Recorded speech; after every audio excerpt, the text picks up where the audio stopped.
We see that it's not only A2P messaging, but P2P messaging is getting blocked as well. And using tools like, how we've deployed it for our customers, I think that with the volume of data that the carriers are dealing with, that companies like TrueDialog are dealing with, I don't know that there's any other way other than to use AI in order to deploy it to handle the voluminous amount of data, as well as the constant changing and tweaking that the carriers are doing.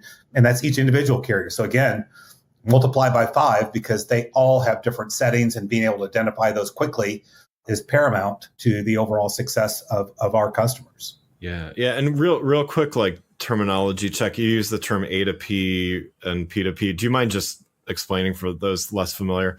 Not at all. P2P messaging is, if you and I were to communicate, it's called person to person. And that's like if you and I were having a one-to-one communication. And that is not governed by the carriers. They don't require a 10 DLC registration for that.